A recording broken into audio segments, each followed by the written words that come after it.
Says false claims are being propagated by neo-Nazis and fringe online groups. These baseless theories repurpose common claims that conspiracy boogeymen like United Nations, the World Economic Forum, multinational corporations and prominent Australian Jewish citizens are hatching a plot to usurp Australian sovereignty using the voice.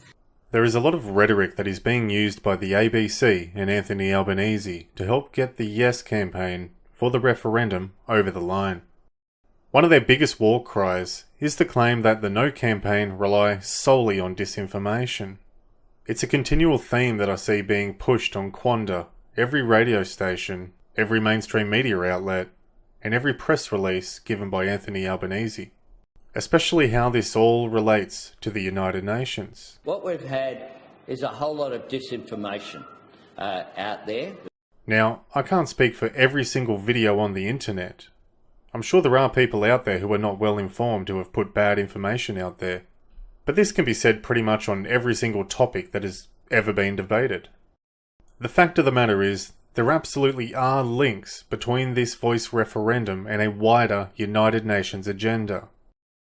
And you don't have to look very far to find it. You also don't need to go down a QAnon thread on 4chan to find it.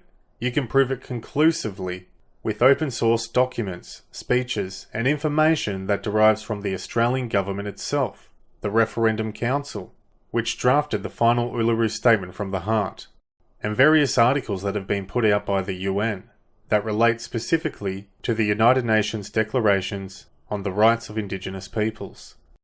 You can get all the fact checkers and shills from RMIT Fact Lab that you like, because you can't refute the information as fake news, especially when it's coming straight from the horse's mouth.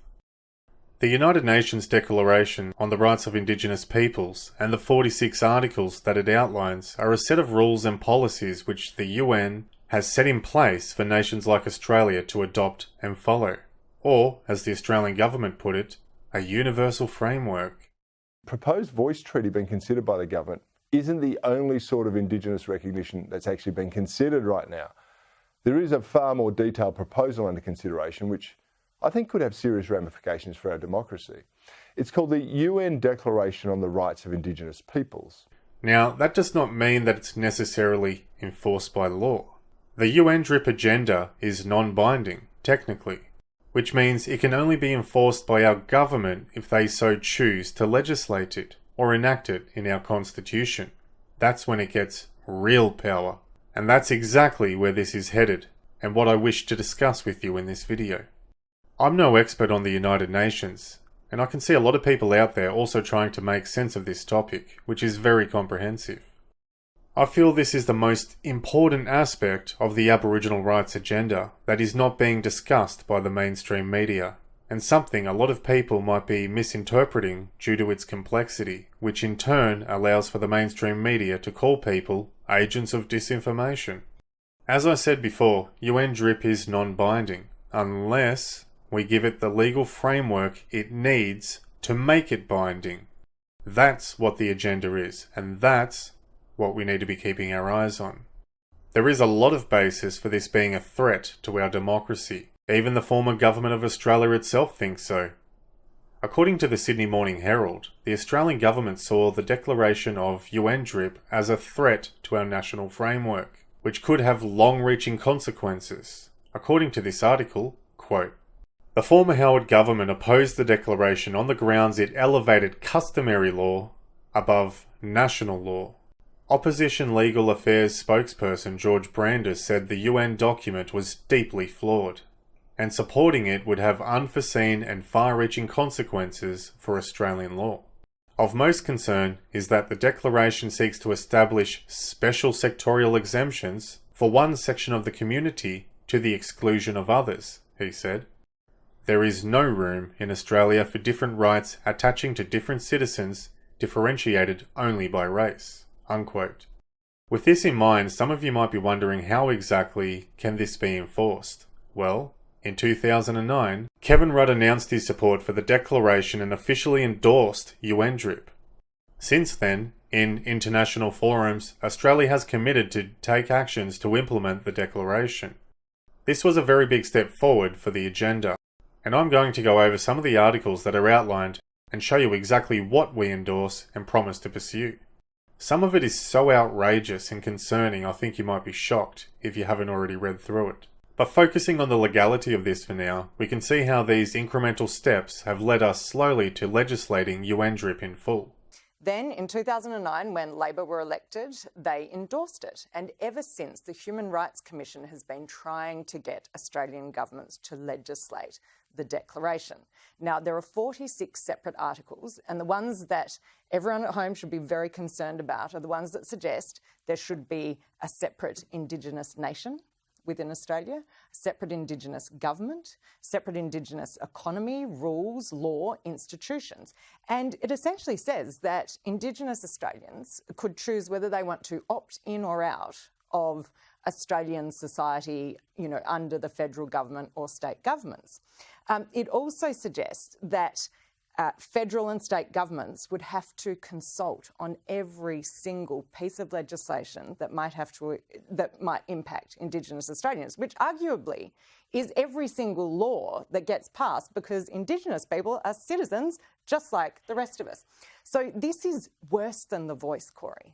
If we refer to this document published by the Australian government on how exactly Undrip is going to be implemented, it says here, quote, "Government develop a national program to implement Undrip and schedule it to the definition of human rights in the Human Rights Parliamentary Scrutiny Act 2011, unquote. A very big part of that is giving The Voice constitutional recognition, which would put this so-called advisory board on equal par with our very own parliament. If the intention of The Voice is to only give advice which can be ignored and completely non-binding, like the Yes campaign so allege, why is there not a caveat in the referendum wording to make this so? Why does the wording say, make representations, rather than give advice? There is a very big difference between advice and representation. Think about how a government represents a nation. Also, why does it even need constitutional recognition? What about all the other advisory boards and Aboriginal organisations that still exist today? Why will this one be any different? All of these factors matter. But this alone cannot fully explain how the agenda becomes fully implemented. That's where the full Uluru Statement from the Heart comes into play.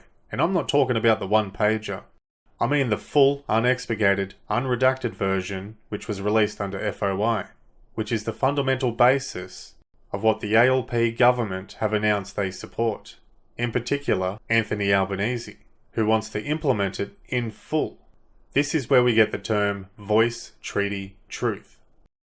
By having a treaty with Aboriginal people, allowing them right to self-determination, or sovereignty, we are not only establishing dual governance, but legislating Undrip and its various articles.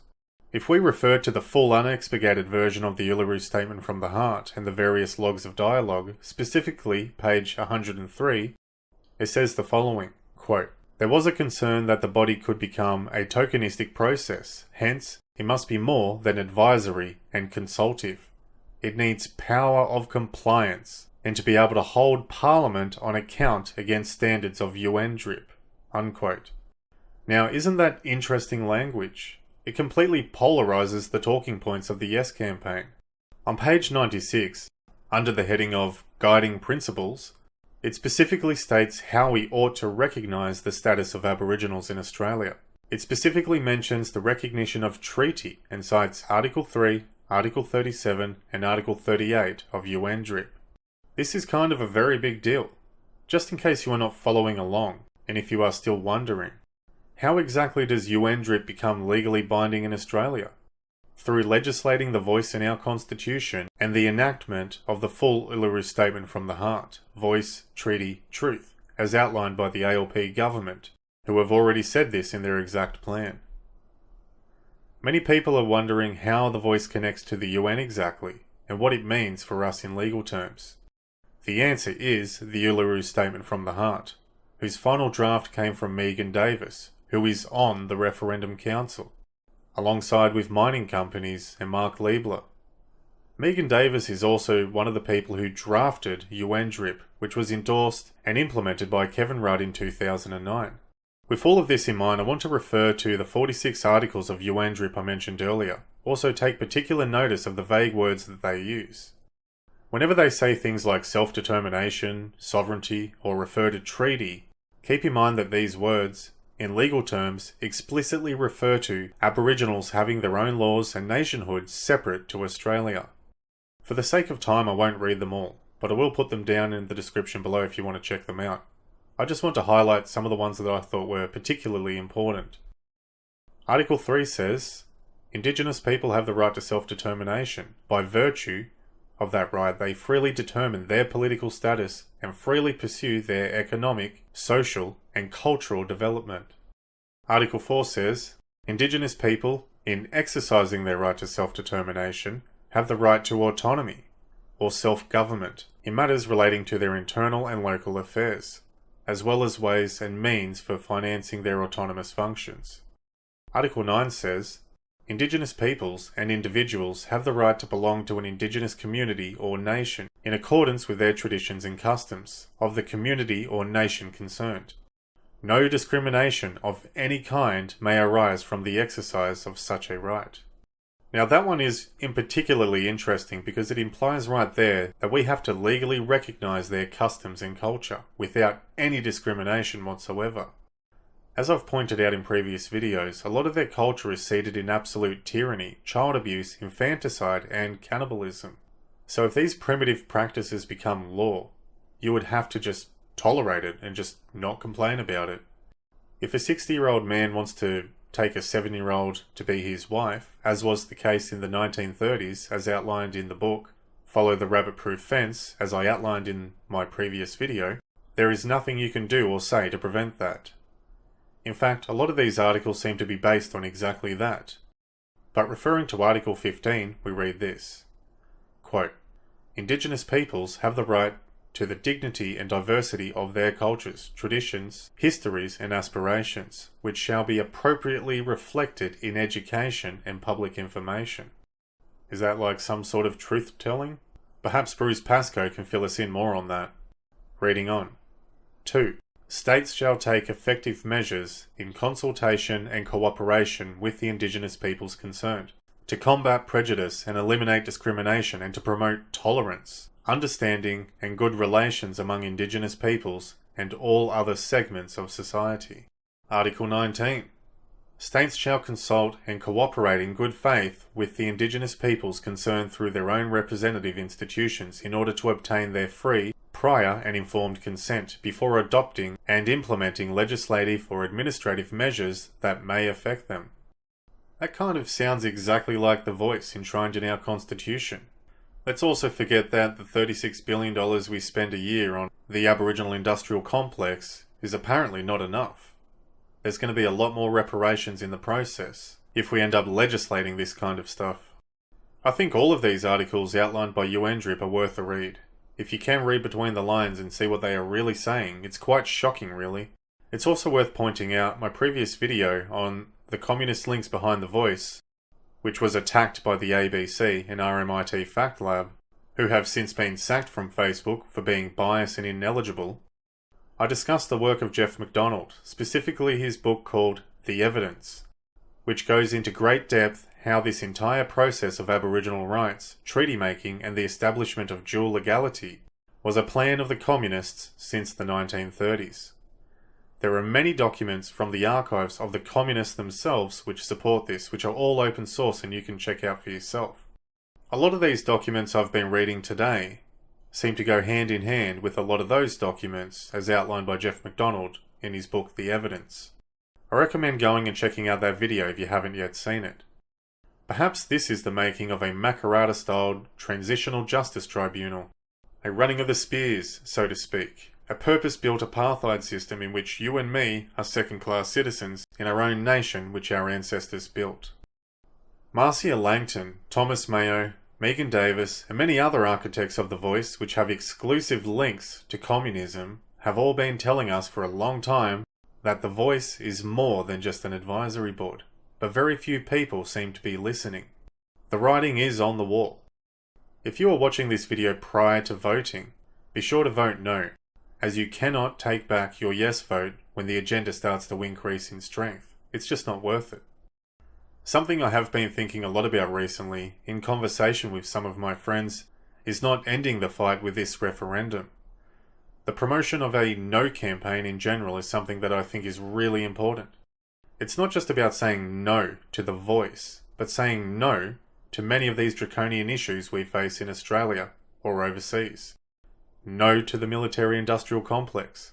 No to the pharmaceutical-industrial complex. No to the deracination of our people and culture through destructive levels of immigration.